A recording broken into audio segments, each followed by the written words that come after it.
Brother Kai, when you get to Matthew 16, we can read verse 1. The Pharisees also with the Sadducees came and tempted and desired him that he would shew them a sign from heaven. All right, so we got these Pharisees and Sadducees coming up. Remember, there are two sets. They have similar beliefs, but they have different beliefs at the same time. All right. Let me throw that question out there. What's the difference? One of the different doctrinal beliefs between the Pharisees and the Sadducees. Anybody know? Brother Kai got his hand up. Go ahead, brother. All right, the Pharisees believe in a resurrection, and the Sadducees, they don't believe in a resurrection. Okay. One of the differences, big differences is the Pharisees believe in the resurrection. The Sadducees do not believe in the resurrection. All right. Somebody give me one more thing. It's different.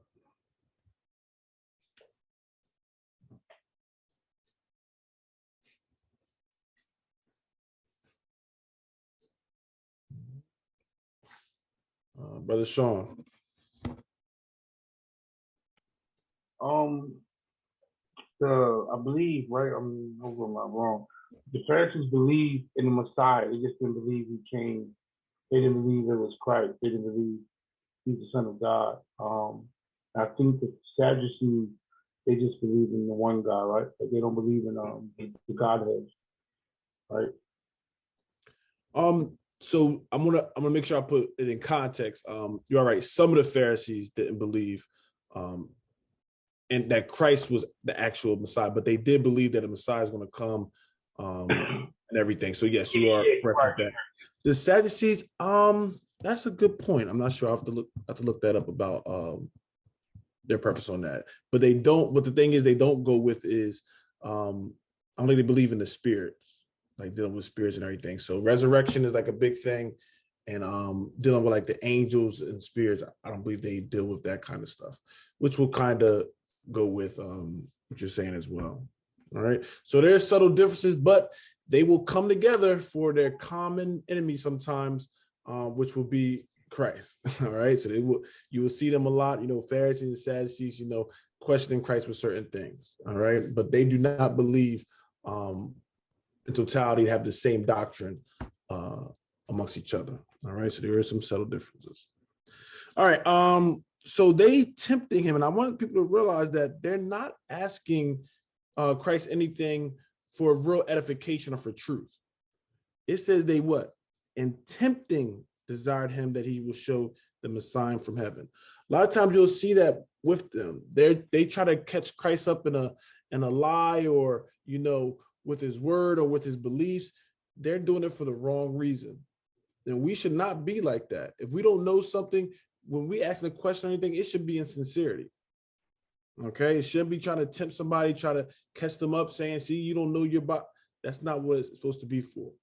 All right, but their sole purpose and why they couldn't really get the truth is because they were going in with the wrong intent. All right.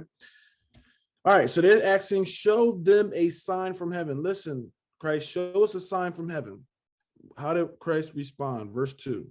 He answered and said unto them, when it is evening, ye say, it will be fair weather, for the sky is red. Okay, so the same thing. We got the same practice now. You look at the sky, you can tell with the sky, when the sky is red, it'll be fair weather. All right, so the weather will be good when the sky is red. Read. And in the morning, it will be foul weather today, for the sky is red and lowering. O ye hypocrites, ye can discern the face of the sky, but ye cannot discern the signs of the times. All right. So anybody get what Christ is saying with this in verse 2 or 3? How is he responding to them? Okay. So why that's happening? Go ahead, Kai. You had your hand up? Yeah. Basically, he calling them out on their carnality. You can observe the weather, as far as it's going to be fair weather, but you can't discern the prophecies that the just one was going to come. he say, lo, I come in the volume of the book, it is written of me. So in other words, you know, you can see carnal things, but you can't see things of the spirit. You know, it was prophesied for me to come, and you can't even see me standing right here in front of you. You can't even discern the spirit of the Father. You know, and it was, like I said, it was prophesied all over the Bible, but yet still they can't see it because of their carnality. Great point. Great point. Absolutely. Mother Val, I don't know if you could unmute, but if you got something, go ahead. I'm on now. I was having problems, but I was pretty much going to say the same thing he was saying. They think they're so good at knowing signs about the weather, whether it's good or fair or foul, but you can't tell the signs of the times with all things going on. Beautiful. So basically the same thing he was saying. Great point. Great point. Elder? It's a great lesson for us because we're in that same time and right now. You know, we have all this technology, but can we see what's going on around us? Are we able to interpret the book as well? So it's a great lesson for us here.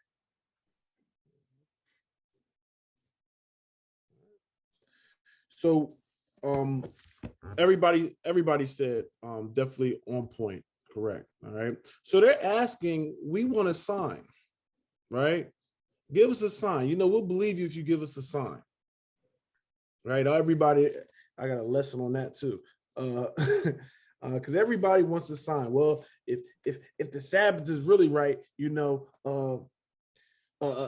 angel should come down and tell me personally. I got, you know, people try to force signs out of the Most High.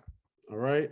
So he said, you know, when it's even, you know, you could tell the weather. You see that sign and you know what the result is. You see it when you know, you look at the sky and it's red and lowing, you know that it's going to be bad weather. From the signs, you know what's supposed to come about, what's going to come about in the future.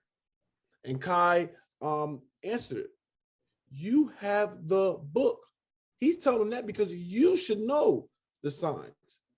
It'll be different if somebody that wasn't Israel, right? Somebody that didn't get the oracles and the scriptures were asking because they wouldn't know it because they didn't get the word. But y'all, Pharisees, Sadducees, y'all have the documents. Y'all have the scriptures. You read them. What do you need a sign for it? That's the sign. Let's prove it. Isaiah. Let's go to Isaiah.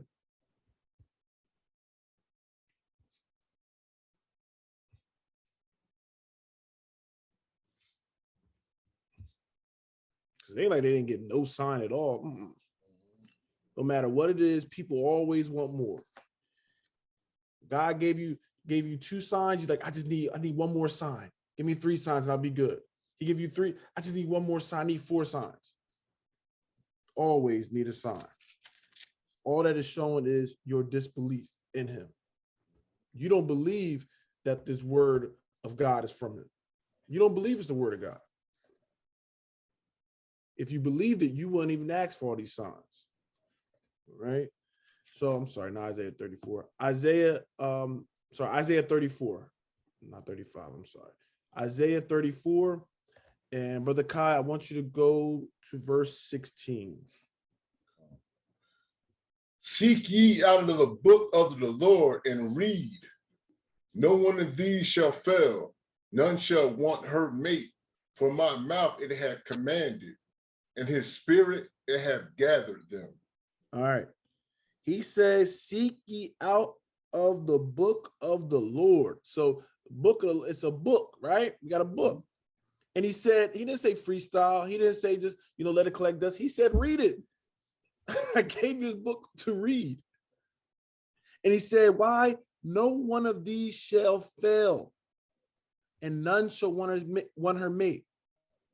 So with this book, the words that he said, the prophecy and things that he says going to come about, they are not going to fail. Everything he got in this book that he says going to happen and is going to happen. It said they ain't going to need no mate. They don't need nothing else. They don't need no kind of, no no other book to match with it. It's good all by itself. It says, for my mouth it have commanded, and his spirit has gathered them. All right. So the word of God is gold. All right. You can put your full faith on it. Okay. Let's go to another spot. I believe it's, I think the other one's in Isaiah 55. I believe it's 55:11, if my memory serves me correct. Let me look. Yes. Isaiah chapter 55 and verse 11. So shall my word be that goeth forth out of my mouth. It shall not return unto me void, but it shall accomplish that which I please, and it shall prosper in the thing whereunto I send it. Do y'all see the guarantee in this? So shall my word be that goeth forth out of my mouth. It shall not return unto me void. If God said he's going to save us and he don't save us, that means his word came back to him void. He's saying, no, my word never comes back to me void. Whatever I say is going to happen is going to happen. This is why he's saying put trust and faith in his word. When have he failed us? I mean, he took even down to he talked about the good, but he also talks about the bad. Where have he failed us? Didn't he say if we don't obey, that we will get the wrath of God? That they will take the women from us? They'll abuse the men? We will start to not like each other? They'll take you away from your captive land? He even spelled it all out for us to show you his word is going to happen. Nothing or no one can change what's going to happen. All right. Elder, you got your hand up.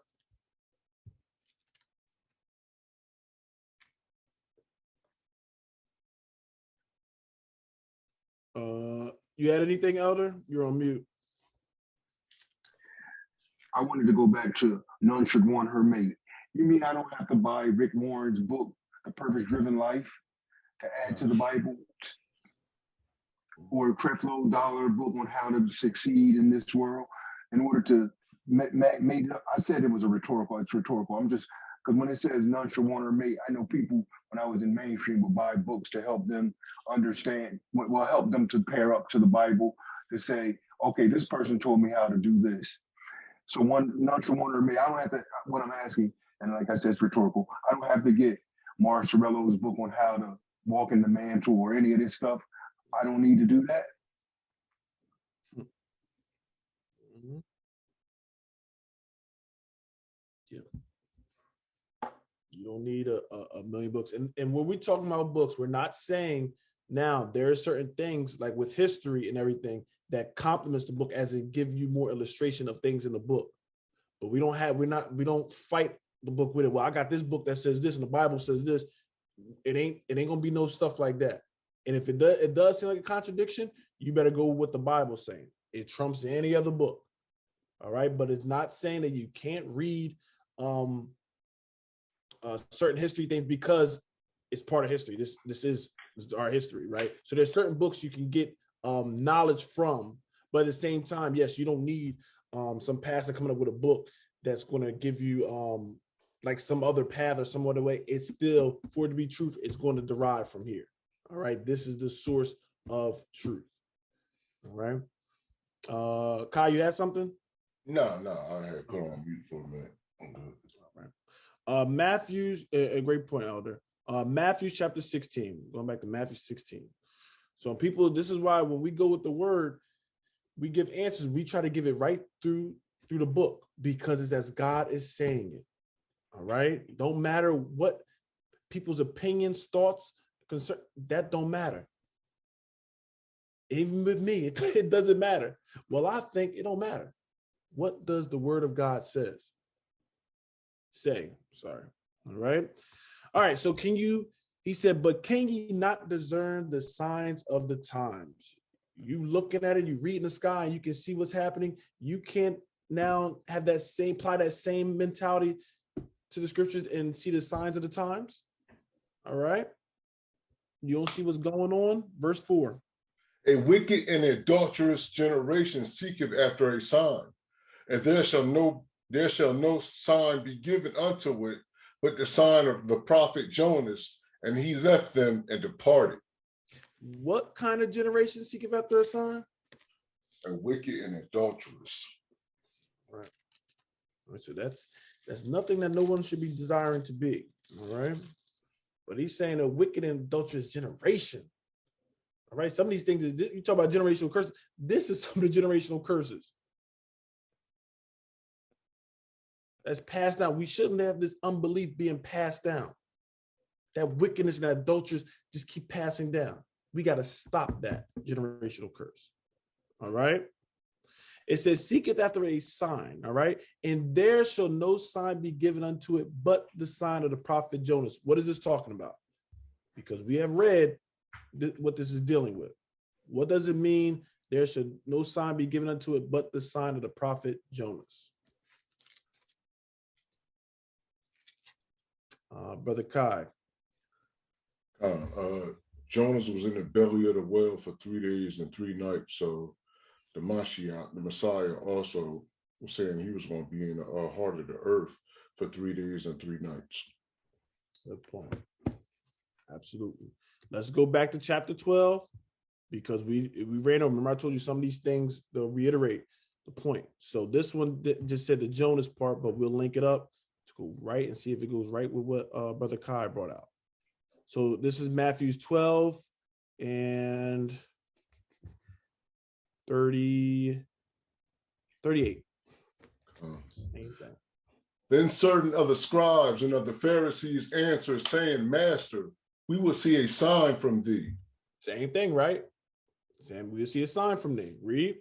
But he answered and said unto them, an evil and adulterous generation seeketh after a sign, and there shall no sign be given to it, but the sign of the prophet Jonas.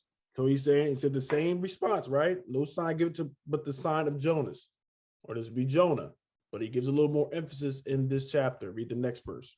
For as Jonas was 3 days and 3 nights in the whale's belly, so shall the Son of Man be 3 days and 3 nights in the heart of the earth. So when we look at that, we see that this is the only sign you getting. You ain't getting nothing extra. You should have believed already what the prophet said. That should have been way more than enough signs. But the only sign you're going to get is basically what? When I die. That's what's talking about being in the belly of the earth.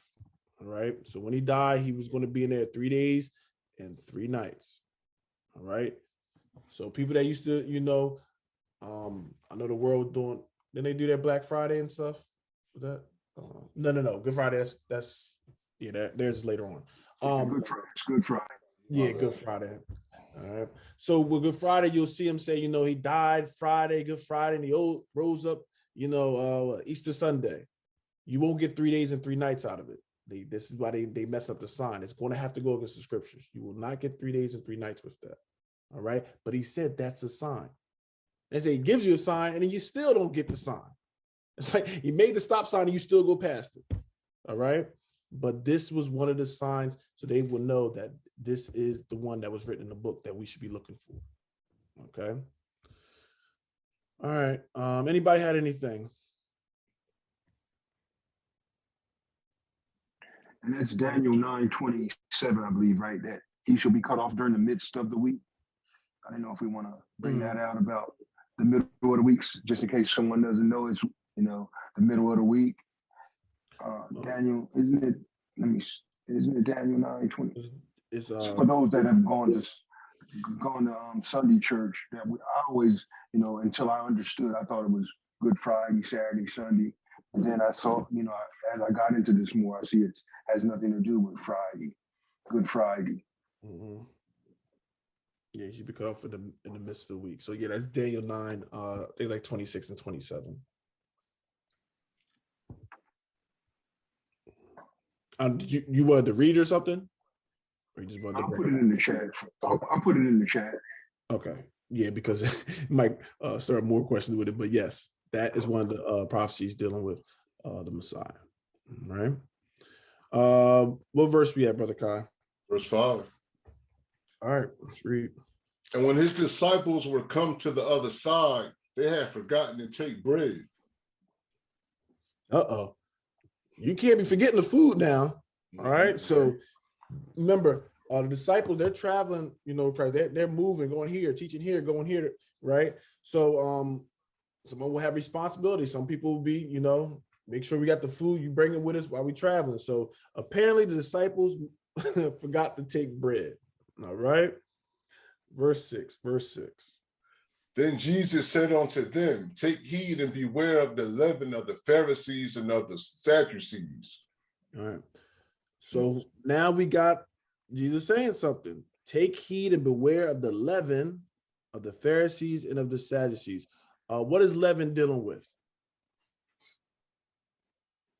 Just naturally, what does leaven do? Brother Sean. Sin.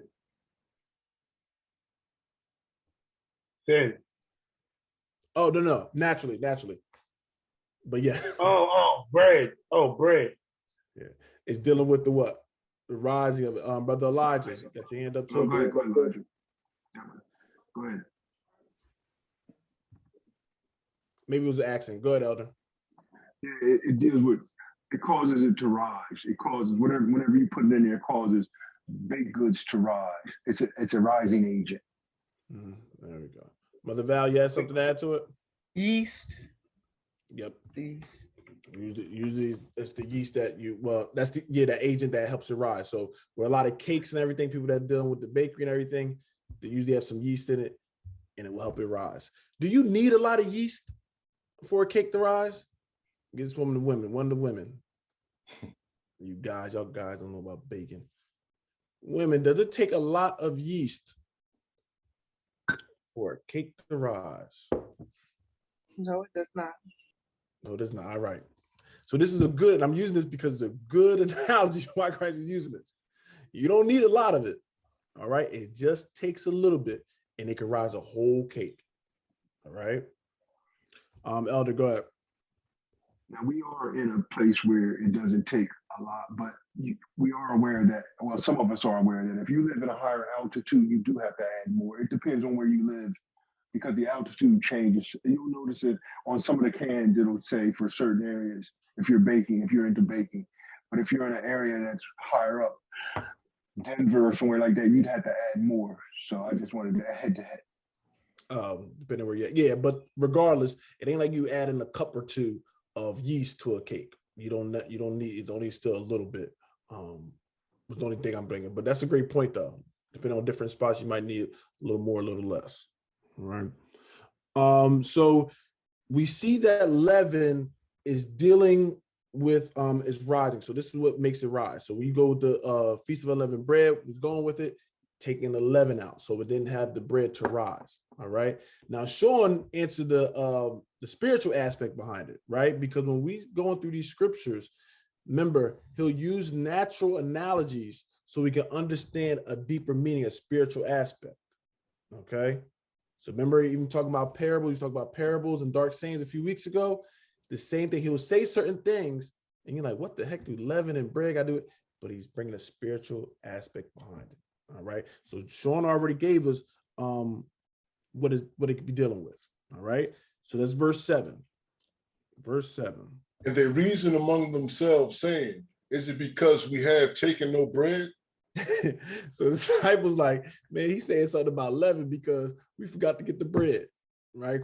Every time something happened, Christ would make a lesson or a teaching out of it. So he's like, oh man, he done know we done forgot the bread. All right. But we see through the statement it can't be dealing with just natural bread, but we'll get to it. All right. Verse 8. Which when Jesus perceived, he said unto them, O ye of little faith, why reason ye among yourselves? Because ye have brought no bread? Why would he call them of little faith?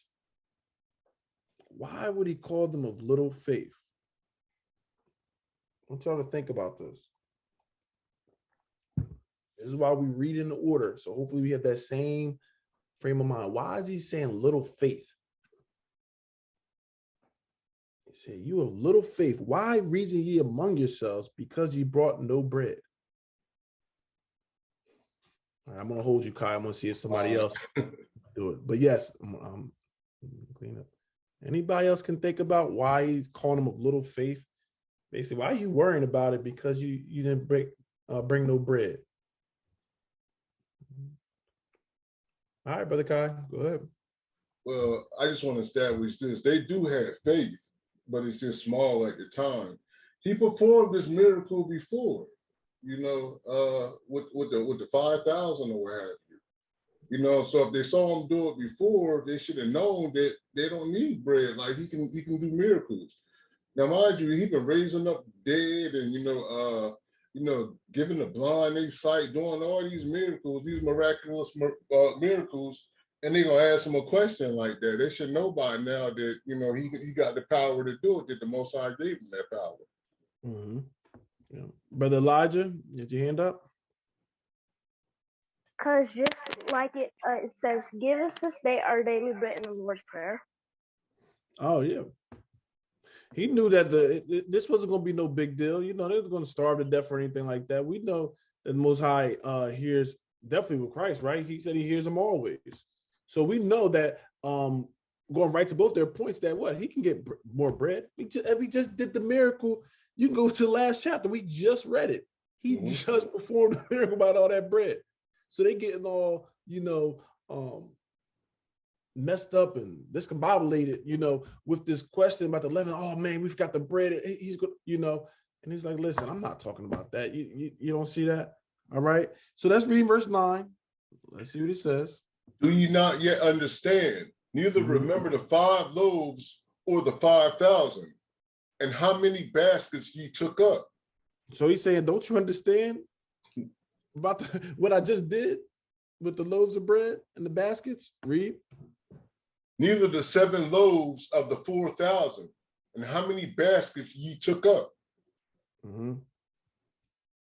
How is it then that you do not understand that I spake it not to you concerning bread, that you should beware of the leaven of the Pharisees and of the Sadducees? Mm-hmm. So he basically what the brothers just brought out. He said, how don't y'all know I'm not talking about regular bread? All right. But sometimes we have certain things, and this is something to think about. Sometimes when we having guilt and certain things in our mind, we think that people seeing that and now somebody's addressing me. The same thing when you come to the class, you might have did something wrong, right? I'll put to me. I did something wrong. So now when the teacher's teaching, he's just teaching regular. He just, Spirit just using him. But now I think he's attacking me, right? But it feel like an attack because I know that's my guilty conscience over there feeling attacked.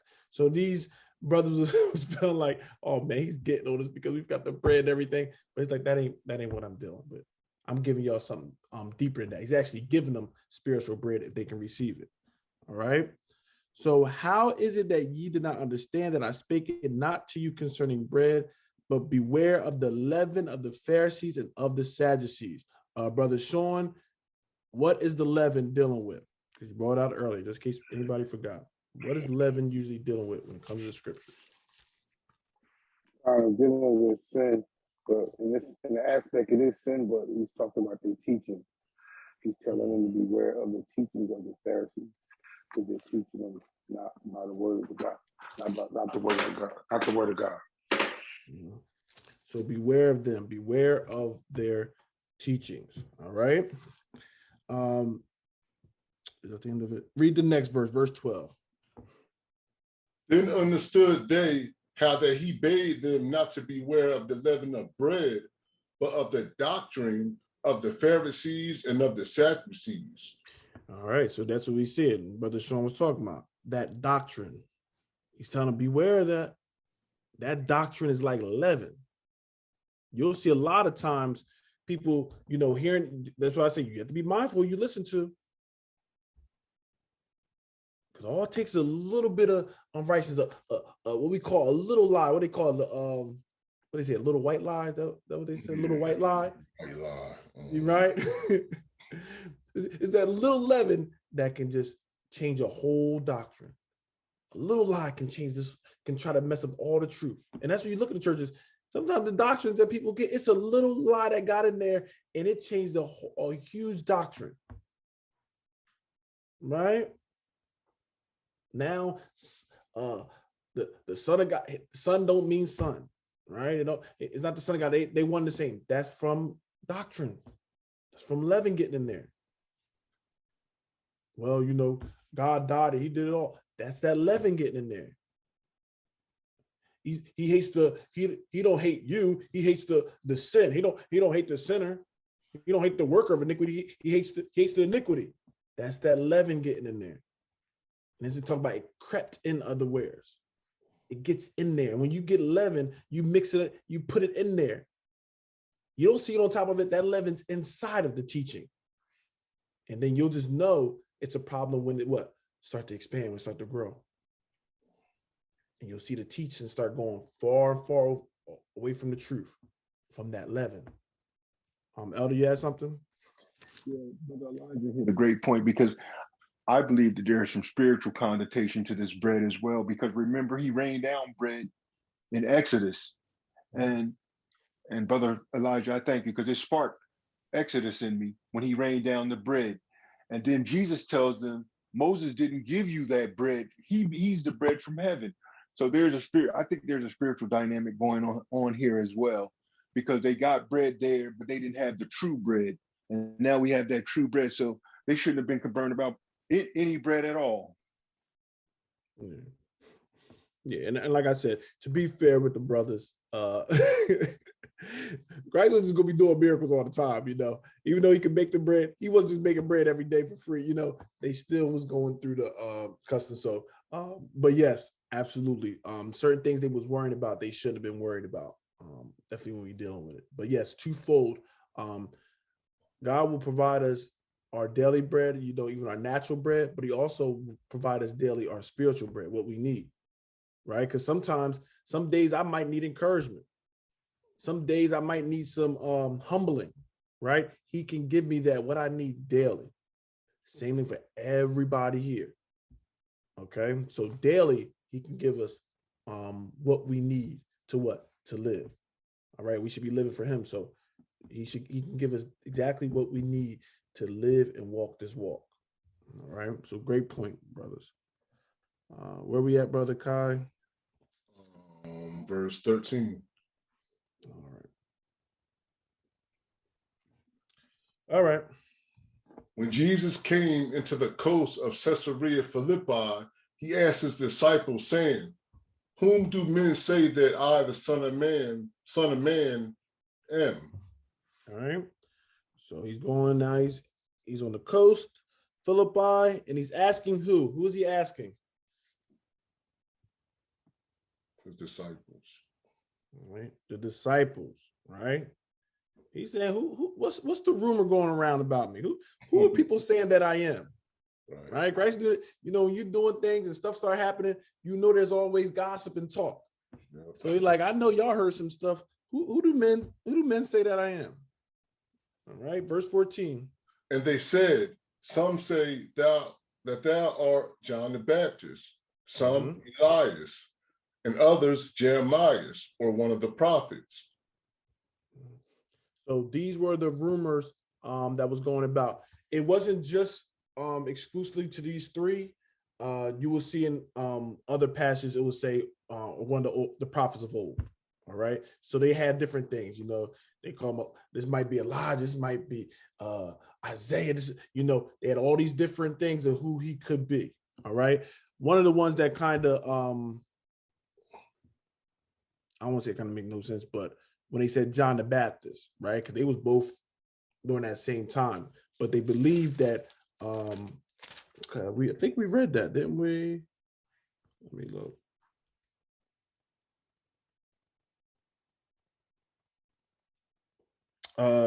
In Matthew's 14:2. Can you get that real quick, Kai? You said Matthew 14? Yeah. Oh, what verse? 14 and verse, read 1 and 2. At that time, Herod the Tetrarch heard of the fame of Jesus. And he said unto his servants, this is John the Baptist. He is risen from the dead, and therefore mighty works do show forth themselves in him. So some people was thinking, because remember, he killed John the Baptist, he's beheaded him. So he's like, oh man, we killed him, but he done risen again. This is him. All right. So people had their different opinions of who they thought Christ was. All right. And just with any doctrine, when you're dealing with teachings and everything, people got a lot of different opinions on certain teachings. All right. So Christ just asked them, who do men say that I am? All right. So verse 15, going to verse 15. He saith unto them, but whom say ye that I am? You see how now it gets personal? Mm-hmm. All right, I hear what you're saying. Other people saying that I am, but who do you say that I am? And that's the same thing we need to ask. Who do we say that he is? And if we say he's this, are we acting like it? All right. If you saying the God you serve is able to do everything, are you acting like it? If you saying that God can raise you up from the dead, are you acting like it? Because we talked about that last night. We shouldn't have that bondage of fear, that fear of death. That's a bondage. All right. So are we acting like it? Who do you say that I am? Elder. You have something? Yeah, I do. I just want to say, and this is a beautiful spiritual point, because some of this ties into, guess who knew who he was immediately? And I wanted to show this. I have, and I'll put it in the chat. The demons knew exactly who he was immediately. Mm-hmm. So it's a spiritual thing that's a great point to see. When they beheld him, they immediately say, Son of Jesus, Son of Man. Why have thou, I put it in the chat, Matthew 8:29. Why have thou come to torment us before our time? So they knew as soon as they saw him, they knew. It's us in the physical. They didn't know, but the spiritual world knew who he was. Absolutely. I'm going to your to the passage you're saying. You said 8:29, yes. And behold, they cried out, saying, what have we to do with thee, Jesus, thou Son of God? Art thou come hither to torment us before the time? All right. So, and you can reiterate that when you go to James. I want to say chapter 1, if not chapter 1, chapter 2. It talks about you believe that there's one God, you do it well, but the devils also believe and tremble, right? So just because you believe in one God, don't think you're, oh, now I'm at a certain level. Like, listen, you're at the same level of the devils. They believe there's one God as well. So you don't get no brownie points for that. All right. But what's going to separate you? I tell people, what's going to separate you from the devil? Since y'all both believe there's one God, that's good. But now what separates you from the devil? You're going to obey, listen, and do it. All right. So great point. But so he's asking them, but whom say ye that I am? All right, because we can read this Bible, we can teach you stuff. You got plenty of good teachers on here. People, giving exhortation. The brothers and sisters be giving all this stuff, but you still gonna have to come to the conclusion. What do I believe? Right? You can have people say all you want, but you got to. What do you believe? Do you believe that the Sabbath need to be kept, that God has put that in place for us? Do you believe that you cannot eat anything? Do you believe that the feast days were something administered by the Most High God? Do you believe? What do you say? It ain't no, Brother Kai believed it. Well, brother, the sister. What about you? You're going to have to testify. All right. So who say ye that I am? All right. Does somebody have their hand up or have something to say? I've been seeing, I don't know if the mute's going off. Anybody had anything? All right. Verse 16. And Simon Peter answered and said, Thou art the Christ, the Son of the living God. Mm-hmm. So y'all see, Peter, I love Peter because Peter jumps out on faith very quickly. So Peter goes and says that, read that again. What do Peter say? What do Simon Peter say? And Simon Peter answered and said, Thou art the Christ, the Son of the living God. Peter heard everything that men say that he is, but Peter said, but I believe that you the Christ, the Son of the living God. All right. And that's what he was. And I want y'all to see it. How does he address him? Does he call him God? Does he call him the Father? What did he say? What was the title that he gave him? Let's read that 16 again so we can see it. And Simon Peter answered and said, Thou art the Christ, the Son of the living God. You not God, you are the Son of the living God. That's the title that Peter just gave him. Let's see if Christ agrees with that. Because Peter can be wrong. I agree with that. Peter can say things off. But let's see if Christ is going to correct him, because he will correct somebody. He ain't gonna let no lie. You call him the wrong thing and just letting it slide. No, that's his disciple. You got to teach him, right? He's their teacher. It's an obligation of the teacher to correct the students. So let's see. How does Christ respond? Verse 17. And Jesus answered and said unto him, Thus art thou, Simon Bar-Jonah, for flesh and blood have not revealed it unto thee, but my Father which is in heaven. Somebody tell me, what's verse 17 saying? Simplistic form. What is verse 17 saying?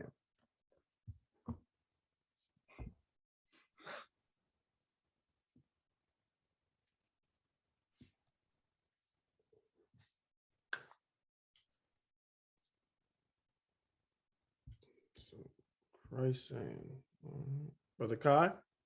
In other words, he was saying man haven't revealed that to him. The Father revealed it to him. He showed it to him through the Spirit. How did he know that man didn't give it to him and the Spirit did that? Because he didn't tell him that. Because what was man saying that he was? What was man saying that Christ was? We just read it. Go to verse 14 and read it again for us, Kai.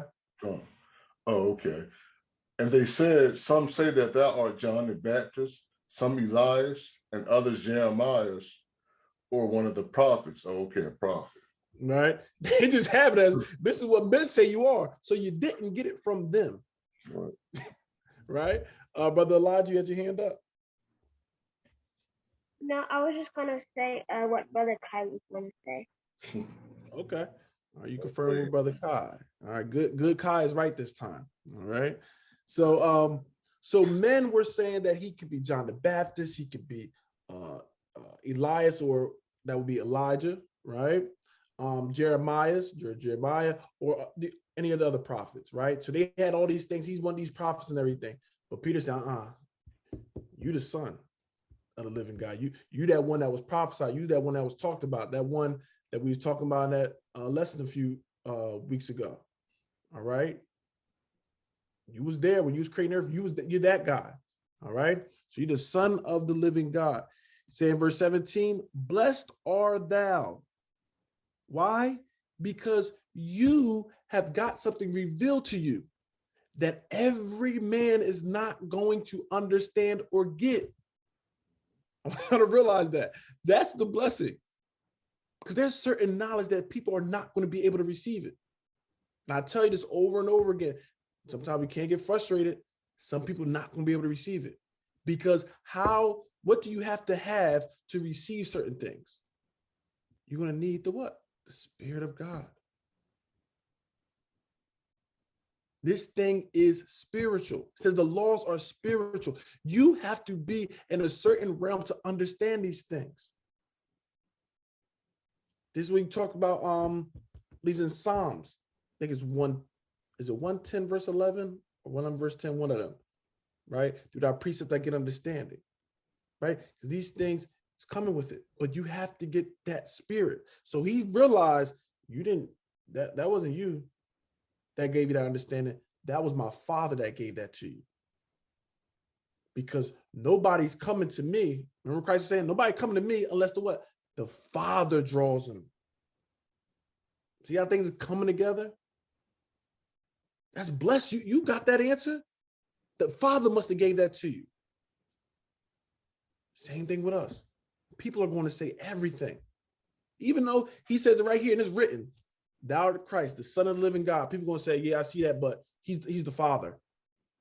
But it says Son of the living God. And Christ saying, that's right, you're blessed. The Father gave you that answer.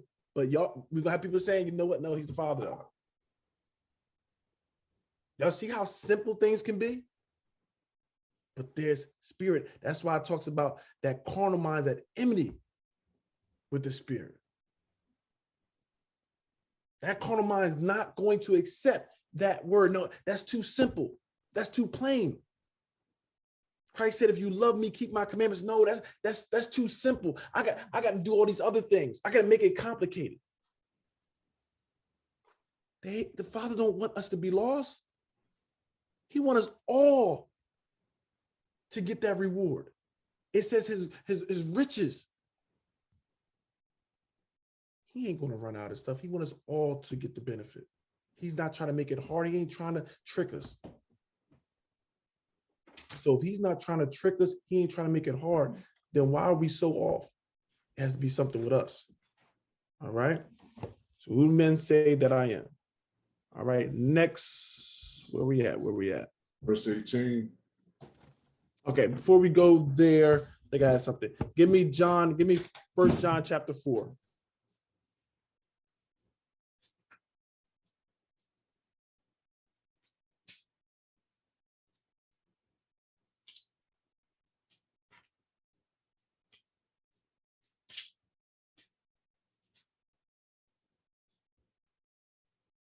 So this is what they call I John or 1 John, the one in the back, the one before Revelations, not Matthew, Mark, Luke, John, the one in the back, 1 John, 2 John, 3 John. All right. So as they say, I John chapter 4. Give me verse 1. You know what? Give me verse 1. Beloved, believe not every spirit, but try the spirits whether they are of God, because many false prophets are going out into the world. All right. So y'all see that? Beloved, what it say? Believe not every spirit. Mm-hmm. A lot of times we just go, they say they're a man of God or something. We just start believing him. That's right. Well, he says he's a man of God. He got a church, so he has to be. God had to build that for him. Beloved, believe not every spirit. There's a lot of synagogues of Satan out here. There's a lot of ministers of Satan out here. That's why he's saying, don't believe it. Tell you the same thing come here. Don't just believe somebody because they say it here. That's why we say we're going to go through the scriptures. You don't even need to start. I don't even want you to start thinking you just to start taking people's word for it. Because men's words can fail. God's word don't fail. So let's give you the words that will not fail. All right. So believe not every spirit, but try it, whether they are of God. How do we try it if it's of God? Let me throw that question out there. What's a way to try somebody's spirit?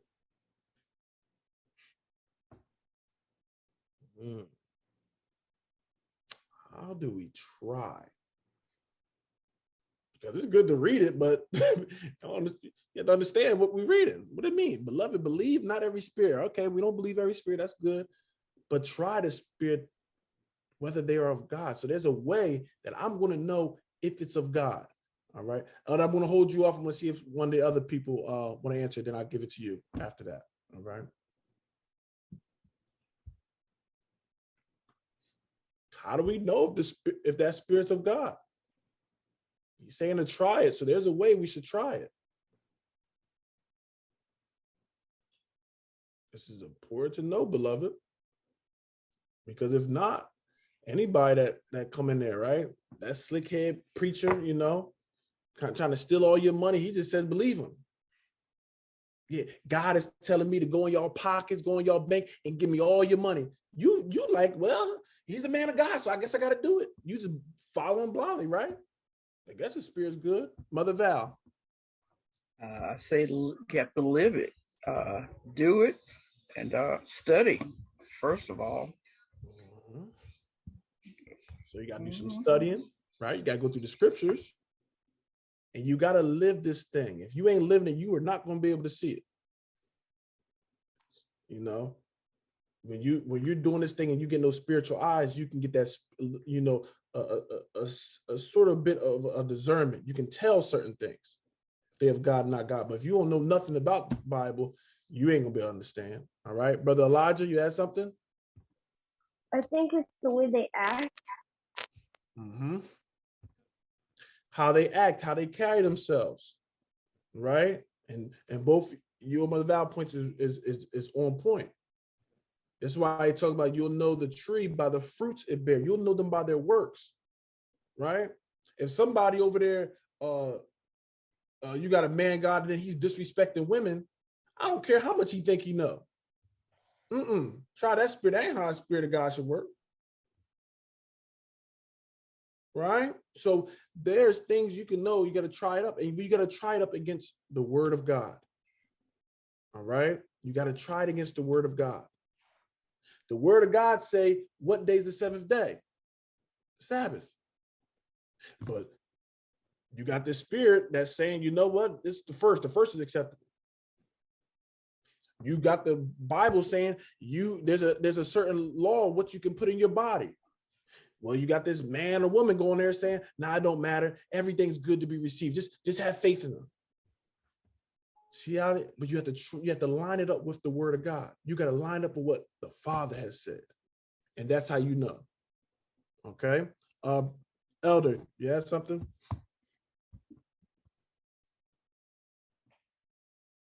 No, I was just giving the scriptures to Elijah and Mother Val. I was just, because it's in, I think it's 1 John 1-5, you know, trying the spirit by the spirit. The spirit, like they brought out, is of the word of God. It's the word of God. So you got to try it against the word of God, as they stated. Brother Kai, get your hand up. Acts 17:11. I just want to demonstrate what these Bereans were doing to Paul. Because we got a lot of fanboys out here, you know what I mean? And look, when you meet somebody, they might sound good, but you got to try them, beloved. You know, a lot of people out here speaking these great swelling words, but you got to try them. Acts 17:11. Let me see. Yeah, I started at 11. These were more noble than those in Thessalonica, and that they received the word with all readiness of mind and searched the scriptures daily, whether these things were so. Good point. They were searching the scriptures daily to what? Whether those things were so. Paul didn't get offended like, why are you going to search the scripture what I'm saying? Just believe me. I'm the man of God. Did Paul do that? No. But you know what those other spirits will do that's not of God? You don't question me. You don't question the pastor. See, that's your problem. So you need just to have an open God. You know, that's just have an open mind. Well, yeah, that's true. Right? They give you all these other things that's not according to the book. Like, I'm not questioning God, I'm questioning you. I'm asking you what you're saying. We know God is true, but your interpretation can be off. So if they get offended that you asking a question, that's a sign. All right. As long as you're being respectful how you're coming about it, because you have a duty to present your case respectful as well. All right. But they was lining up with the scriptures because they knew that much. Okay. There's things that we don't know and things we constantly learn with, but we still have to apply to the scriptures. Anytime a brother say, yo, did y'all look at this? I'm seeing something differently. They will bring it. Well, all right, what scripture you go to? Why do you have that thought? And we will go and we'll look at it together. That's how we reason and we get things. There's some things we had to change over. There's some things like, it ain't enough scripture to kind of support that. But it's all based on the word of God. Right. And the brothers can attest. That's how we deal with it. You ain't going to come and just say, well, I feel, I see. You better show the proof. Definitely if it's something that's going differently, different teaching, you got to have it through the scriptures. Okay. Elder, yeah, hand up. I wanted to ask Brother Kai, to get with me later on a scripture I saw, and I want him to have an open mind, what would you tell me? Open Bible. Thank you. Yep. Absolutely. And it's not disrespectful, beloved. That's love. This is why I tell you, these spirits, they changing all this stuff up. You love your brother and sister when you do stuff like that. You need to let them know, no, we don't start using your mind, because we lean to what? Our own understanding. Well, I think this, well, even though God said this, I think this is better. See, that's your problem. Now you thinking that God make mistakes. He don't know what he wants, right? So and there's laws with it. You do not change anything. Just keep it what it is. We just supposed to be subject to his word. That's our only obligation, our only duty, is just do what he tells us to do. All right. I'm sorry. First John, that was verse 1. That ain't even the point. Okay. Try the spirits where they of God, because many false prophets are going out into the world. There's a lot of false teachers. So we shouldn't be surprised there's so many people saying they're preachers and prophets, apostles, whatever little title they got. We shouldn't be surprised that people are taking God's name and using the title that's saying they're the representatives or the teachers of what God wants. We shouldn't be surprised, because we already been told there's many false prophets. We said there's a lot of them out there, and that's during Paul's time. So we already know they're multiplying even more. So you're going to always find many more wicked teachers and preachers and people that exhort the word of God than you're going to find the true ones. Yep. Okay. All right, Brother Kai, what we at? Verse 2. Verse 2. Hereby know ye the Spirit of God. Every spirit that confesseth that Jesus Christ has come in the flesh is of God. Now see that? Hereby know ye the Spirit of God. You should know the Spirit of God. Every spirit that confesseth that Jesus Christ is come in the flesh is of God. So remember, this is why when Peter said, he said, you are the Christ, the Son of the living God. What is this? Every spirit that confesses that Jesus Christ is the Son of the living God, that evolves. You need to have the Spirit of God to come to that confession. All right. Now I'm going to I always like to give clarity. Just because somebody admits that does not mean now they're the Spirit of God. That's one thing with it. All right. Because a lot of false teachers are going to say that he's come in the flesh and everything. All right. So it's not just that, right, but this is a part of it. During these times, and we always want to understand the culture aspect and the time that was going on. At these times, to say Christ was the Son of God, what was happening during these times? I'm going to throw this out to the class. What would happen saying these kind of statements during these times? Were they welcomed? Were they not welcomed? Did you get a piece of candy? All right, we got Brother Kai. Go ahead. You were persecuted. Mm-hmm.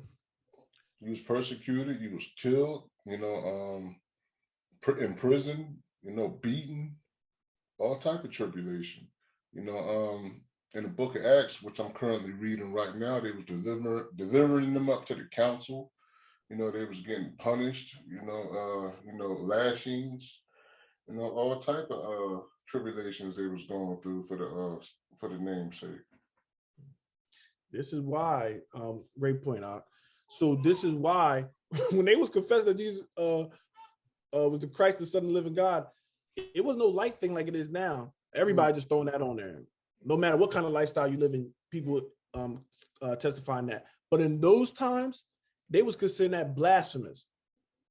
It was worthy of death, of whippings, of stonings. And remember, this is what Paul was testifying too, because Paul was one of the people doing it, right? When he was Saul, the name changed. He was out there grabbing them up. He was part of this and getting the people killed. They was telling the disciples, don't you preach in his name. Don't you be doing stuff in his name. You better just be saying the Father. Do not do it in this name, Jesus. It was a serious crime to be doing that. So when you're looking at these writings, that's why he's saying it had to be the Spirit of God, because you wasn't just going to make that statement. If you know it can cause you your life or get it, get you kicked out, get you separated from your family, you ain't just gonna make that statement without believing it. So that's why I was a little different. But nowadays, you got everybody with every different lifestyle saying, oh, I believe in Jesus, he's my Savior. All right. So now that's why I said there's more steps to it as well. Brother Kai. Yeah, I just want to say that's that other Jesus Paul was talking about. Absolutely. Absolutely. All right, beloved. So this is why Christ is saying that, you know, the Father had to reveal that to you. I tell everybody, I tell y'all here, for you to come into this truth, you was doing Sunday or whatever you was doing, or you was eating whatever, and then you change your lifestyle. It ain't no, oh, well, the teaching, the Father had to do that to you. That's right. I know we sometimes, no, I ain't teach you nothing. I couldn't get myself out of sin. So I know I ain't help nobody else get out. That's the Father that do it. That's why we say all praises go to him. That's right. All praise go to him. Mm-hmm. If you change your life, God did it. The Father did it. See, those other spirits that say, yes, I did. Yeah, I had the Spirit of God on me. And it's, that's a fool that don't know. We know that the Father's working. If you heard some teaching and it convicted you, it was the word of God that convicted you, because the word of God is what converts the soul. So all praises go to him. All right. All right, we're back. Matthews. Let's get back to Matthews. Verse 18. All right, give us verse 18. And I say also unto thee that thou art Peter, and upon this rock I will build my church, and the gates of hell shall not prevail against it. All right. So now he's saying something. Peter addressed him. He's saying unto thee that thou art Peter, upon this rock I will build my church. Okay. So is this talking about a natural church with a natural rock? Is he saying Peter's going to be a rock, you know, and then he's going to build a church on top of Peter? No. All right, I got to know. Sister Zoe says no. All right. So he's not talking literally. All right. So we know in this verse 18, he's not talking literally, that Peter's going to be a rock and he's going to build his church. What is he dealing with? What is he dealing with? Read that verse 18 for me one more time, Brother Kai, and connect 19 to it. And I say also unto thee that thou art Peter, and upon this rock I will build my church, and the gates of hell shall not prevail against it. And I will give unto thee the keys of the kingdom of heaven. And whatsoever thou shalt bind on earth shall be bound in heaven. And whatsoever thou shalt loose on earth shall be loosed in heaven. So while y'all thinking on that, so with the Catholics, their big belief was that, I used to think they was believing that the Pope was Christ on earth, but some of them will say that, someone will go with Peter. Basically, they take the authority of Peter, where the church is being built after. So with some of their beliefs, they will see that verse 19, I will give him the keys of the kingdom of heaven, and whatsoever thou shalt bind on earth, right? Bind is like to tie up, restrain, on earth shall be bound in heaven, and whatsoever thou shalt loose on earth shall be loose in heaven. And they read that and saying, see, the Pope's in that authority of Peter. Whatever he binds on earth, you know, basically God ain't going to accept it in heaven.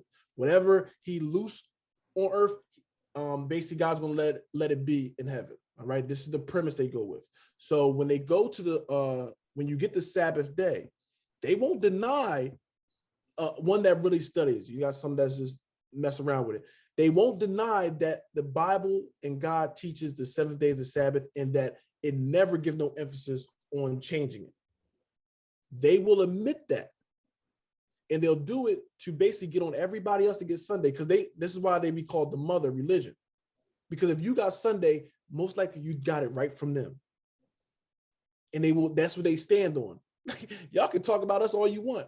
Y'all just little Catholic churches. Y'all just our daughters, because the DNA is through the day you worship. Because they say God ain't never tell you to do Sunday. And they had an actual, I did show it on the Sabbath lesson. They had a YouTube video, and they had an actual reward for it. They said, if you can find somebody that can show in the Bible that Sunday is the day of worship, we'll give them money. Beloved, guess how many people got money? Nobody. This is when you get cocky. They knew you couldn't find it because they said, we changed it because our Pope believed that. So when they all getting cocky saying, oh, we do Sunday and all that stuff, no, you might just tell them you're a Catholic. Yeah, you do. That's why people say we ain't doing Christianity because it's dealing with that. You got that from that Pope. You believe the same thing they believe because God ain't tell you that. They said we did. And he goes through that to say, because I'm in Peter's stead, I can change that day. Now people that worship on Sunday, they're loose. God is not going to hold that to them because the Pope had let it be. Okay, so basically he can change things and basically God will accept it. All right, that's an idea of it. Okay, so if you didn't know, there's something out there. Okay, so they take the scripture out of context as well. All right, so the first thing I'm going to throw up is Peter the only one that this applies to? He said that thou art Peter, and upon this rock I will build my church. Do we think that's just for Peter?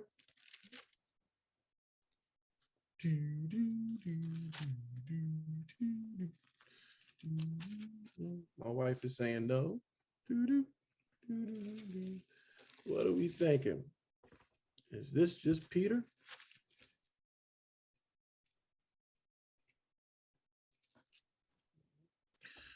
All right, so I'm not going to go to the one part. I'm going to actually go to Peter, and I'm going to show you something. All right, so when we look at this verse 18, also say unto thee that thou art Peter. Why is he addressing Peter specifically? Because Peter stepped out on faith and said, I know that you're the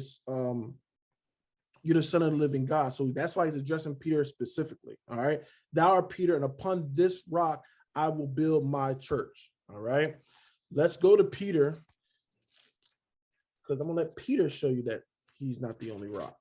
All right. I believe it's 1 Peter. I'm trying to put on the screen and find it in my book. 1 Peter. Y'all know this one lively stuff. 1 Peter chapter 2. All right. 1 Peter chapter 2. And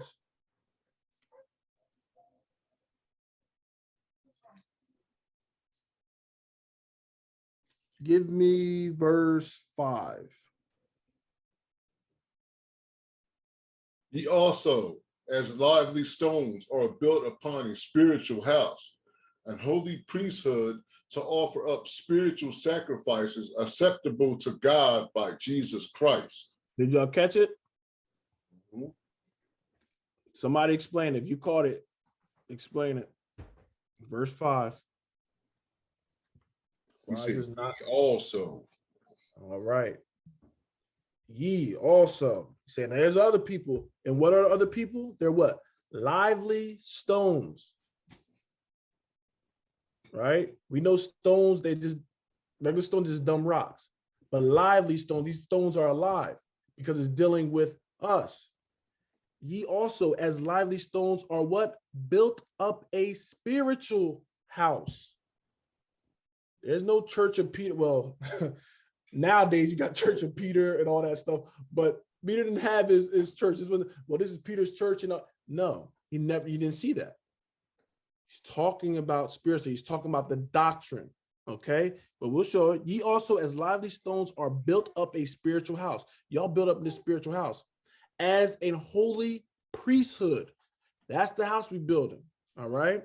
To offer up spiritual sacrifices acceptable to God by Jesus Christ. All right. Because Christ has given authority. He's shown us how to please the Father. And when we give worship now, we know how to do it truly in the spirit as well. So spiritual sacrifices. Where did we had to offer our sacrifices? Let's see if anybody thinking. Where do we offer sacrifices?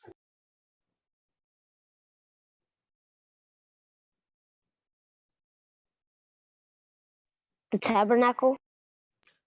All right, the tabernacle. And who offered it for us? Beautiful answer. See the kids on there? I got you. Good job. Who offered it up? Starts with a P. My wife's saying, okay. My wife's saying priest in the background. The priest, right? So look at it. Ye also as lively stones are built up a spiritual house. All right. And a holy priesthood, see, to offer up spiritual sacrifices. So y'all the stones, and really when you go to the altars usually were made of stone, right? So you are the altar, you are that place of sacrifices and everything. So when we're doing things, it's a sacrifice going up to the Father.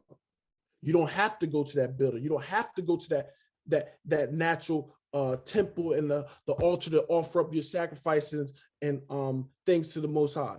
You are now that altar. You are now that temple of God. Right? I think Elder talks about it all the time. You are the temple. Now we are offering up spiritual sacrifices. So when you sing, that's a sacrifice. When you giving the word of God, that's sacrifice. Everything you're doing is sacrifices. So you got to understand, this is why you have to be on point. Because when you start going off, you still offering sacrifices. It's just one that's not acceptable. It's abominable. And we talked about that a little bit last night. So we need to realize we are that, okay?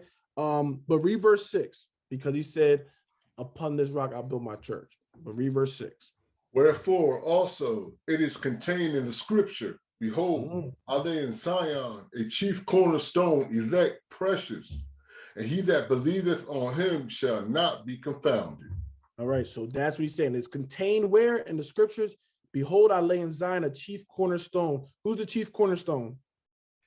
Most important stone. Anybody know? Christ. Jesus. All right, Christ Jesus. All right, he's the chief cornerstone. That's what you build it off of, right? We are built off of what? Christ, his doctrine, his teaching. That's how we built it, and that's how we make the spiritual house. If you ain't building off of what Christ teaches is, you're not building his house, you're building some other synagogue. Christ said he's the what? The Son of God. If you build off of him, what you got to say? Son of God.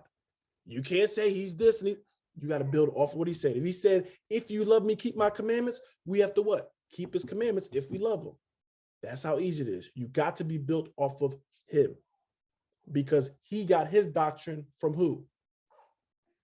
Who did Christ get his doctrine from? Who did he get his teachings from? Come on, somebody talk to me. Father. Go ahead, Brother Val.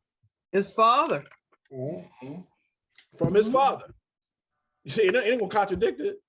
Oh, see, if we got to get our teaching, we got to listen to what Christ said, that means he got to be God. No, silly. Take all the scriptures together. His Father, he said, I don't do nothing but what my Father tell me to do and show me to do. Go on to John 12 at the end. He tells me what to say and what to do. He's being instructed from his Father. So if you're doing what Christ is saying, you're doing exactly what the Father told you to do. That's why we give him spiritual sacrifices. This is what he had for us. The true worshipers must worship him in spirit and in truth. Christ was teaching us how to do that. Okay. All right, let's go back. Okay, let's go back. Matthew 16.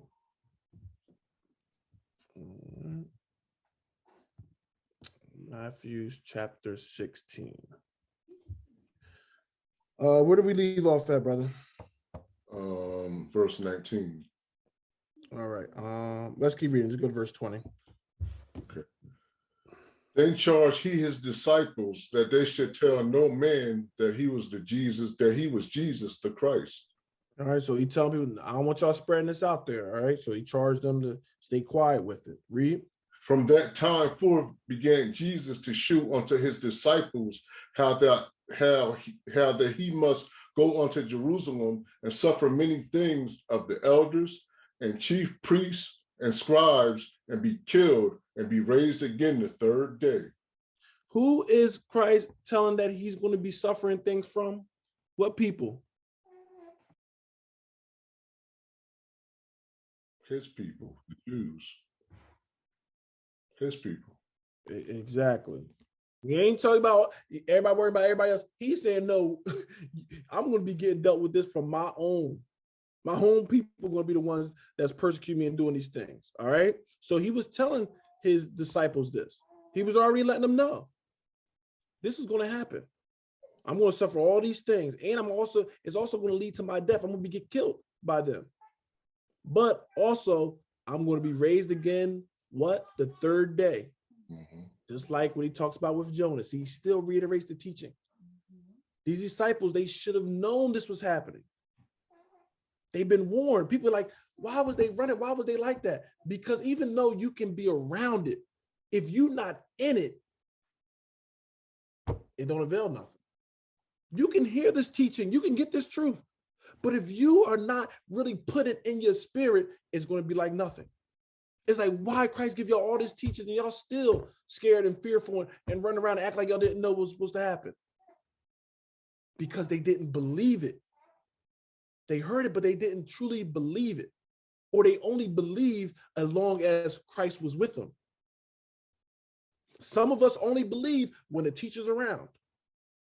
Some of us only believe if our brother and sister agree with what the doctrine is.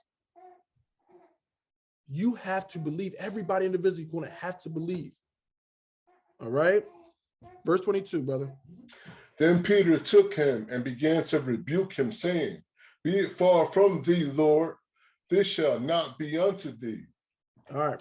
So now we got Peter rebuking Christ. All right. What does it mean to rebuke somebody? In this case, somebody want to go all crazy. What did it mean to rebuke somebody? To correct. All right. To correct them. All right. We had a lesson on that. All right. So he was correcting Christ. What was he correcting Christ from? He said, Be it far from thee, Lord, this shall not be unto thee. What is he saying? And is this a problem with what he's saying?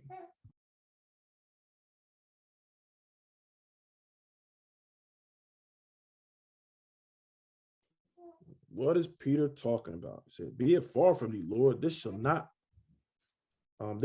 be unto thee. Him getting killed. And to be fair, Peter, was in his feelings because he loved him so much. He didn't want him to depart from the earth, which is understandable. So Peter heard what Christ saying, you got to be, I'm going to be getting abused, and this, the priests are going to do this and all this. I'm going to get killed by him. I'm going to rise up 3 days. He ain't hearing about them 3 days and worried about none of that. He's like, no, I don't want you going through that. God forbid. We say things like, God forbid, don't let that happen to you. That's what Peter was doing. Was Peter trying to be wicked when he was saying it? No. People go all crazy. No. Peter was thinking the same thing as us.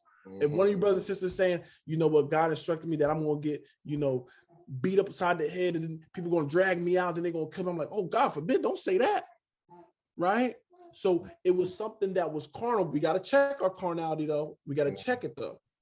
All right? This is a lesson still that we need to check it. Even though we can empathize in certain things, we still got to check it, and we're going to see why. Okay?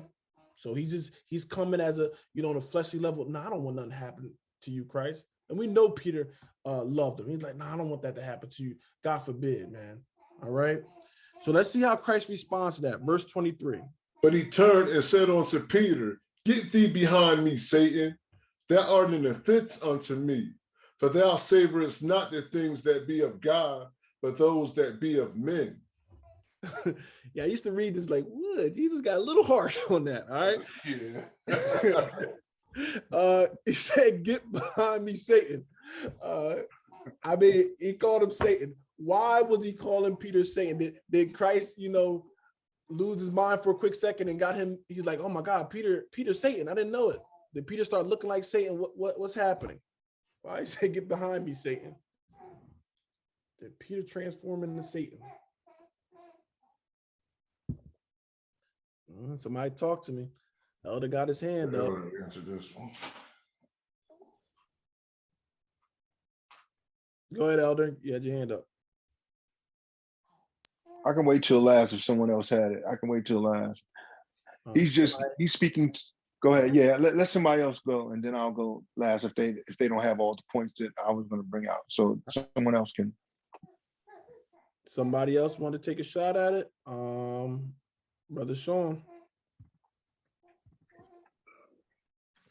Basically, Peter was like in the flesh. That's why he was talking like he was like in the flesh, I believe.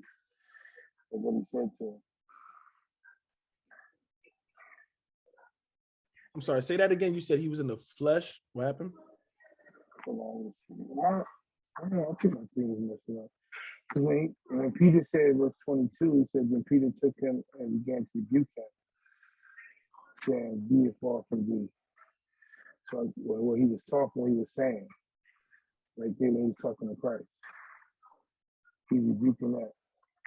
Okay, yeah, we dealt with that. So he's telling them because he's in his flesh, he don't want nothing to be harmed with him. So verse 23 now, get thee behind me, Satan. Why is he referring to Peter as Satan? Was Peter his real identity Satan? No, the spirit. Okay, the spirit. All right, the spirit behind it. Elder, you had something to add to it? Well, he's right on point. We've seen this over and over again, because in the Old Testament, Satan at times did things, even in the Old Testament, and made people do things to try to abort the mission that they were on. I think he provoked David at one point. It came in and was a lying prophet at one time. So this same thing has played throughout the Bible. The same thread runs throughout the Bible. But he was trying to get Peter to make Christ abort his mission. He's already called to do a job. And if he gets off of what he's called to do, he aborts the whole mission. So again, Brother Sean's right. It's a spirit. But if you look back, it is played this way throughout the whole Bible. The same thread of trying to get the Most High to abort what he's already, and he can't break his covenant.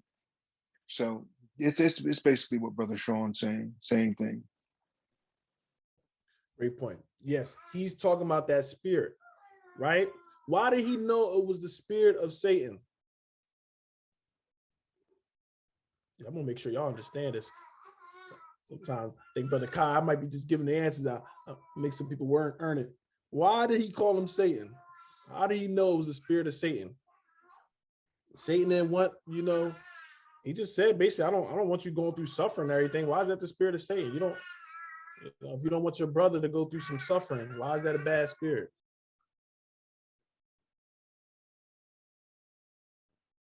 Why is it the spirit of Satan? Don't think too hard, beloved.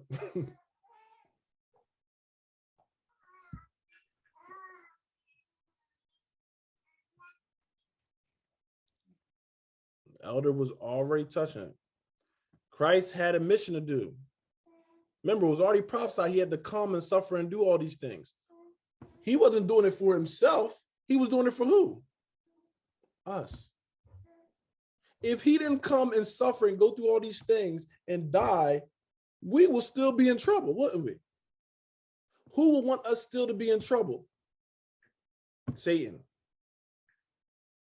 So he's getting on the idea that thought, no, that thing that's right there that's using you to say that, Peter, that's not a God. Because God already told us this is going to happen. He's not going to mess up his word. We read that in Isaiah. So he's telling, this thing got to happen. Go ahead, Brother Kai. I got a precept, Zechariah 9 and 11. All right, let me put on the board. Covenant, what he was going to do for his people. All right. Zechariah 9 and 11. Yeah, I understand why he got, so upset. Go ahead. It says, also for thee also, by the blood of thy covenant, I have sent forth thy prisoners out of the pit wherein it is no water. So in other words, we was, we was on a collision course with death. We was on death row. He had to come and get us up out of this pit that we was in. He had to die for his people. So Peter, all in his feelings, saying this and that and the third, basically he took it as he wanted me to abort my mission. I'm doing this for you, for your sake, and for your brethren's sake. Yep. I think Elder had his hand up. I'm not sure. Yeah, I posted it in, but he came also to fulfill, his mission was to fulfill all suffering. So he could, and then I gave Isaiah 53 and 5 as well for what he came to do and show he was bruised for our transgressions. He had to take away the sins of the world. So he had to do this whole mission. Yep. So that's all of it. Why he was getting on the phrase of him making that statement. He's like, I got to do it. Remember, Christ was already crying and everything when he had, that time was coming. So he had to make sure he killed all that stuff, because he could have that flesh get too rowdy and not fulfill that mission, right? So anything, this is sometimes a learning lesson to us. Sometimes we got to cut out certain things that's going against, what we're trying to get to, even if that comes to certain family and friends, because sometimes they saying things that's of Satan and not of God. And if you keep entertaining that stuff, you're going to be going down the wrong path. So Christ is showing, even though I'm the Son of the living God, I still got to rebuke things. Okay. So we see how quick it happened. In the same chapter, he's telling him in verse 17, Peter, you blessed, I'm going to build my, the flesh and blood and reveal it to you. The Father gave it to you. I'm going to build my church on you. And then a couple verses later, he called him Satan, right? That's how it can be. All right. So just something to learn, beloved. Peter was not Satan. He's not no manifestation of Satan or anything. He's talking about the statement. All right. That thing was not of the Father. That was of the spirit of Satan. Okay. For thou savorest not the things that be of God, but those things that be of men. Yeah, men want it. You don't want me fleshly. You don't want me to go, right? But that's you carnally that way. But you understand that this is part of the mission of God. See, when you're worried about yourself, that's that spirit of Satan. Worry about self. But the spirit of God is worrying about what? The whole. All right. Verse 24. Then said Jesus unto his disciples, if any man will come after me, let him deny himself and take up his cross and follow me. If any man, woman, child, right, will come after me, you're going to come after Christ, let him deny himself. You can't be thinking it's all about you. The whole world's not going to revolve around you with this. All right. You got to take up his cross and follow him. You're going to have a certain thing that you're going to have to bear. You're going to have to pick it up, and you're going to have to follow Christ. Don't try to get somebody else to bear your cross. You got to bear it. Everybody here got something they got to do. And I know I've been there. I don't want to do what God tells me to do. So I'm going to try to put this cross on somebody else's back. They got a cross they got to deal with, and I want them to carry my cross. No, you got to figure out what cross he got you bearing. And the first thing, part of that cross, is yourself. You got to take yourself out of things. You got to realize it ain't all about you. All right. Somebody had their hand up. Just get off of mute. Yeah, that was I just wanted to say that when we look at this whole pick up your cross and follow him, I it's take up your suffering unto death. And I did put Ecclesiasticus 2:1 in the chat as well. If you come to serve the Lord, prepare your soul for temptation. You're going to have to kill the old you. You're going to have to kill the fleshly you. You're going to have to kill him. And it's not comfortable. It's something you're going to do every day as you pick up your cross. Mm-hmm. Absolutely. Absolutely. All right. So everybody got to cross the bear. This is why we should be sweet and kind to one another, because we all bearing something. All right. Try to encourage each other. We all going through something. All right. Next verse, brother. For whosoever will save his life shall lose it, and whosoever will lose his life for my sake shall find it. All right. So if you just worry about saving your life and you benefiting and all that stuff, you're going to lose your life. All right. And he says, for whosoever will lose his life, but what he say, for my sake shall find it. So now I'm not living for myself. I'm living for God. I'm losing my life. It ain't about Michael. It's about serving God. If I lose my life for his sake, I'm going to find it. What life am I going to find? That eternal life. So if you run through this life and it's all about you, all right, and about how you can gain it, it's all about you. You better reevaluate. Okay. It should be about him. All right. Keep reading, brother. What is a man profited if he shall gain the whole world and lose his own soul? Or what shall a man give in exchange for his soul? Nothing. There's nothing in this world. I don't care if you can get the whole world. Nothing in it should make you lose your soul. It's not worth it. You can't even enjoy it that long. You only got a few years on this earth. It's not worth eternity. All right. So this is the same thing with Christ when he's getting tempted with the devil. You can have all these kingdoms. You can have all the, the one thing that the devil couldn't offer him was what? Eternal life. You see, we get distracted. You look at all this and say, wow, I can get this. Get that house, I can get this, and nothing wrong with that.